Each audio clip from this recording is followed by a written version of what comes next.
So here I have the inverse cosine, which is also the arc cosine. So I'm just going to rewrite it that way. So I want to know what is the arc cosine of -1/2. And a related expression to that would be what angle for the cosine is -1/2. That's the way I can think about that. Now here I'm asked to use the interval from 0 to pi, which is great because that's what the arc cosine does. It spits out angles between 0 and pi. If somebody said they wanted the angle to be between pi and 2 pi, then I would have a slight problem. I'd have to figure out how to do that because the arc cosine doesn't do that automatically. Thinking about the cosine for a minute on the unit circle, I want to know what angle goes with -1/2 for cosine. On the unit circle, cosine is an x value. So that means here is my -1/2. And that is either this point up here or that point down here. Now, since they said the angle has to be between 0 and pi, that means the angle has to be up here. So I want that angle right there. And I remember from my memorization of the unit circle that right there is like this angle up here, which is the 1/2. And that angle right there is pi/3. So this angle over here must be 2 pi/3. And we can double check that on our calculator, see if the cosine of 2 pi/3 does lead to -1/2. So let's check it. So again, this problem was meant to jar your memorization of those special angles. And I am in radian mode here. So I want to know what is the cosine of 2 pi/3, and I should get -1/2. Similarly, now if I just try to plug it into the calculator, the arc cosine of -1/2, it's going to give me the decimal version of 2 pi/3, which is 2.094395, blah, blah, blah radians. So again, if you need an exact value, you got to think back to your unit circle memorization stuff. So for the exact value here, this is 2 pi/3.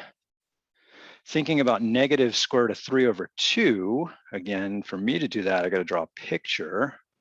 So if I go back to my unit circle idea here, so here on the unit circle, that would be an x value.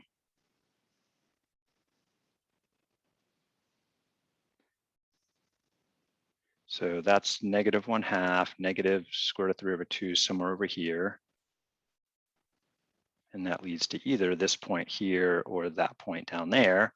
I know that this has got to be between 0 and pi, so I want that angle right there, which is a version of pi/6. It's pi/6 above pi, back from pi. So that should be 5 pi/6.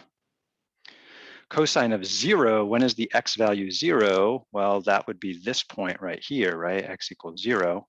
And so that would be pi/2. So again, 2 pi/3, 5 pi/6, and pi/2.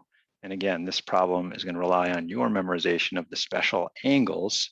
And for me, drawing the circle reminds me of those things I have memorized and helps me out. Now, what if someone said the cosine of some angle is equal to the -√3/2, and the angle is between pi and 2 pi?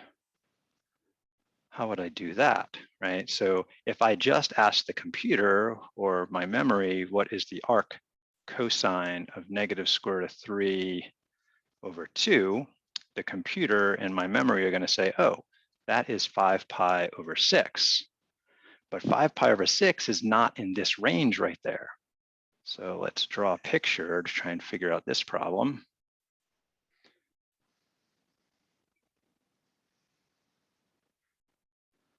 So here's the original question I asked.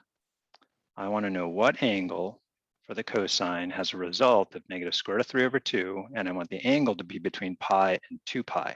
So that means the angle's got to be down in this lower part of the circle. The arc cosine only knows about the upper part of the circle. So if you ask the arc cosine, what's the arc cosine of the negative square root of 3 over 2, it's going to say, oh, well, negative square root of 3 over 2 is an x value about here.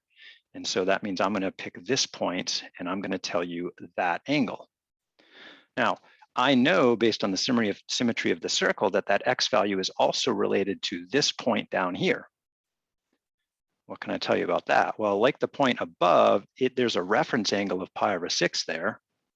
That means there's also a reference angle of pi over 6. So this time I want to take the angle of pi and I want to add pi over 6 instead of subtracting it. So that would give me an angle of 7 pi over 6 is in the right quadrant here based on what I was asked there.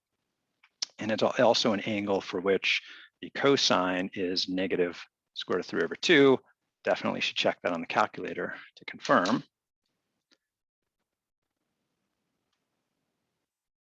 So let's get down here. So earlier I calculated that the cosine of 5 pi over 6 was negative square root of 3 over 2, which is about 0.866. If you're not sure, you just say, hey, what is the negative SQRT of 3 over 2? And there I get that same number. And then according to my unit circle diagram, I claim that the cosine of 7 pi over 6 gives the same result. And you can see I do get that negative square root of 3 over 2 decimal version also. So drawing a picture with these inverse functions is super helpful, just like drawing pictures for other trig problems was helpful before.